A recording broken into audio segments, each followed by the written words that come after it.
یہ وہ دور ہے جس دور میں ذرا سی بھی کسی شخص کو تکلیف ہوتی ہے تو عالمی میڈیا پہ بات جاتی ہے، موبائل جیبوں میں فوراً تصویریں کیچ ہوتی ہیں۔ میں اور آپ، ہمارا اس قوم سے تعلق ہے جس قوم کے بچے کٹ کے ذبح ہو گئے، عورتوں کے پستان کاٹ کے برما کے بدھوں نے ان کے کباب بنا کے کھا لیے، چھوٹے چھوٹے بچوں کی لاشیں انہوں نے لٹکا ڈالی۔ اور یہاں میں حکومت کی کیا بات کروں، یہاں کسی سیاستدان کو مکھی کاٹ جائے تو ہمارے پھٹے آباد ہو جاتے ہیں بحث کرنے کے لیے۔ ہمارے اپنے لوگ، عام آدمی نہیں بات کرتا، عام آدمی نہیں نکلتا، عام شخص کو فکر ختم ہو گئی۔ سب سے بڑھ کر بہترین مسجد کے خطیب امام حسین تھے، مسجد نبوی سے بڑی بھی کوئی مسجد ہوگی جس ممبر پر رسول پاک بیٹھ کر خطبہ دیا کرتے تھے، اور میرے مصطفیٰ کے آستانے سے بڑا بھی کوئی آستانہ ہوگا جس کی سجادگی امام حسین کے پاس تھی۔ کہتے ہیں ہمارا کیا تعلق، ہمیں کیا لگے جی، جو مرضی ہوتا پھرے۔ امام علی مقام آرام سے مسجد نبوی میں بیٹھے تھے، زمانہ پوری دنیا سے جاتا تھا، ہاتھ چومتا تھا، قدموں میں بیٹھتا تھا، قدموں میں، جسے حضور اپنی زبان مبارک اس طرح وہ چوسا کرتے تھے جیسے عرب کے لوگ پیاز کے عالم میں کھجور چوسا کرتے تھے۔ اتنا بڑا بھی کوئی شخص ہو سکتا ہے، لیکن جب دین پہ کڑا وقت آئے تو حسین نے مسجد کی خطابت نہیں بچائی، آستانہ نہیں بچایا۔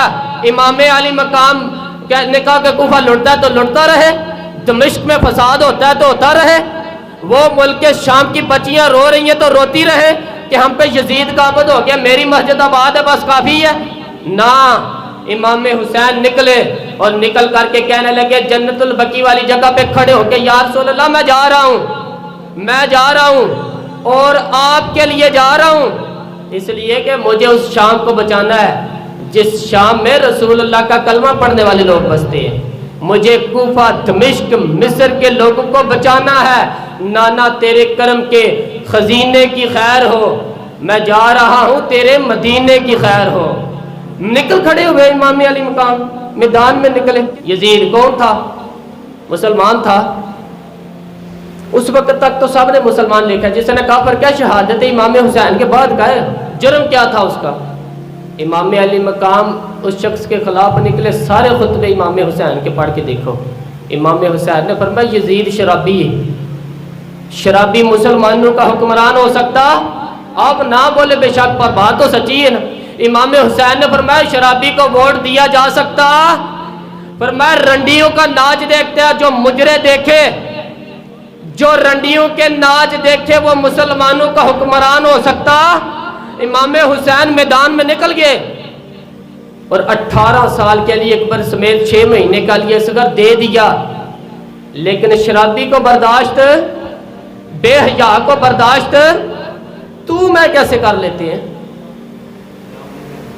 دوستی قاتل سے بھی، مقتول سے یارانہ بھی، اپنی جیب سے فلیکسیں چھپوا کے ظالموں، جابروں، بدماشوں کو ووٹ دیتا ہے۔ امام حسین کو تیری دے کی ضرورت ہے جو تو 10 محرم کو پکاتا ہے، چاولوں کی ضرورت ہے جو تو نے 9 محرم کو پکانے ہیں، ان کو اس بریانی کی حاجت ہے جو تو نے پکانی ہے۔ میرے گھر میں فلاں MNA MPA صاحب آگے جے تھی، امام حسین کے گھر کے اندر یزید نے پیغام بھیجا، اسے نے کہا جیسے کہو گے کر لوں گا، جتنے پیسے کہو گے دے دوں گا، جتنی مسجدیں کہو گے بنوا دوں گا، جتنے ادارے کہو گے تعمیر ہو جائیں گے۔ آپ نے فرمایا نا، مسجد مدرسے اس وقت تک آباد رہتے جب حکمران صحیح ہوتے، اور جب حکومتیں غلط ہوتی ہیں تو جو مساجد پھر آباد، پھر مدارس کی آبادکاری ہو ہی نہیں سکتی۔ میں دین میں نیا رکھنا ڈال دوں، امام علی مقام کھڑے ہو کے پھر میں کیا کروں؟ حکومت کا کیا کروں؟ حکومت کی سے کیا کہوں؟ اگر میری ملت کے اپنے جوان کے موبائل میں رنڈیوں کا ناچ ہو تو 10 محرم کو تو امام حسین کربلا میں تڑپ جاتے ہوں گے۔ اگر 9-10 محرم کو جو نکلا امام علی مقام کی بات کرنے کے لیے، وہ نوجوان اگر سگریٹ کا، شراب کا، بدماشی کا عادی ہو تو حضرت علی اصغر تو کہیں گے نا میری قربانی کا کیا بنا؟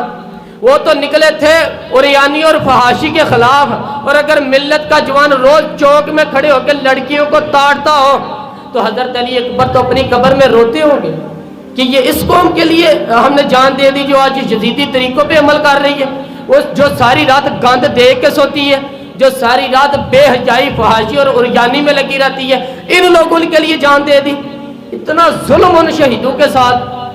10 محرم کو دیکھ پکا کے کہتے ہیں میں امام حسین کا ماننے والا، نہ درنگی چھوڑ کے یک رنگ ہو جا، سراسر موم ہو جا یا سنگ ہو جا، امت مسلمہ کو بیدار ہونا پڑے گا۔ امام علی مقام میدان میں نکلے، ڈٹ کے نکلے، اور امام نے فرمایا میدان میں نکل کر کہ میرا وطن مدینہ ہے، مدینہ میرا وطن مدینہ ہے، پر مدینہ بعد میں، رسول اللہ کا دین پہلے، تو پاکستان کی بات کرتا ہے۔ امام علی مقام نے فرمایا مدینے کی شریعت بعد میں، رسول اللہ کا دین پہلے، اور تیرے تو بچے عام سے ہیں۔ امام حسین نے فرمایا میری گود میں تو جو بچے ہیں وہ رسول اللہ کے نواسے ہیں، پر بچے بعد میں، نبی پاک کا دین پہلے۔ آپ نے فرمایا تیری بیٹی بڑی باوقار ہوگی، اس کی بڑی عزت ہے، تو کہتا ہے بیٹی کی وجہ سے بلیک میل ہو گیا، لیکن جو شان خدا نے حسین کی بیٹی کو عطا فرمائی، جن بچیوں کا سر کا بال ننگا ہو جائے، سر کا بال ننگا ہو جائے، تو امام شورانی فرمایا کرتے تھے اگر مدینے میں کسی سید زادی کے سر کا بال ننگا ہوتا تھا تو سورج اپنا منہ چھپا لیا کرتا تھا، سورج چھپ جاتا تھا بادلوں کی اوٹ میں۔ تو مدینے والے سمجھ لیتے تھے کہ گھر میں کام کرتے کرتے کسی سید زادی کے سر کا کوئی بال ننگا ہو گیا ہوگا، ان شہزادیوں کا اتنا وقار۔ اور امام علی مقام نے فرمایا بیٹیوں کی فکر بعد میں ہے، رسول اللہ کا دین پہلے رسول اللہ کا دین ہے۔ قوم مذہب سے ہے، مذہب جو نہیں تم بھی نہیں۔ یاد رکھ میرے بھائی، امام علی مقام رضی اللہ تعالی عنہ نے میدان میں نکل کر پہلے مذہب کی بات کی۔ آج دین نبی دا وانگ یتیمہ روبے تے کرلاوے آکھے میں کتھوں لبا عمر بہادر، میں کتھوں لبا عمر بہادر جڑا مینوں سینے لاوے، معصوم بچے شام میں معصوم۔ آپ یقین کریں آج تک کدھر ہے تمہارا اقوام متحدہ؟ لے آؤ نا اسے، بھیک مانگتے پھرتے ہو، کافروں سے بھیک مانگتے ہو۔ بچہ شام کو گھر نہ آئے تو ماں دروازے پہ نظر لگا کے کہتی ہے بیٹے ٹائم پہ آ جائے کر، مجھے نیند نہیں آتی، وقت پہ۔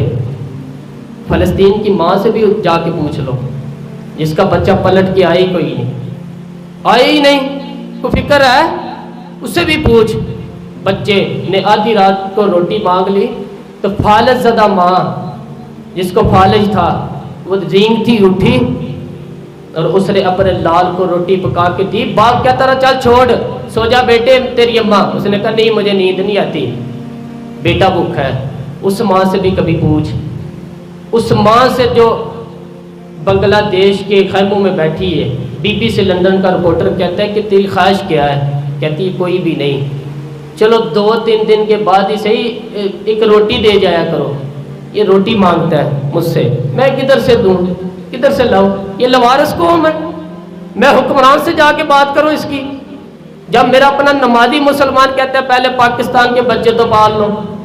او میرے دوست تمہیں خبر ہی نہیں، یہ تو جانا تو کبھی گنبد خضرا پہ تو میرے مصطفیٰ نے فرمایا من ازا مسلمن فقد ازانی، فرمایا جب میرا مسلمان تکلیف میں ہوتا ہے تو میں گنبد میں تکلیف میں ہوتا ہوں، یہ درد ہوتا ہے، مجھے اذیت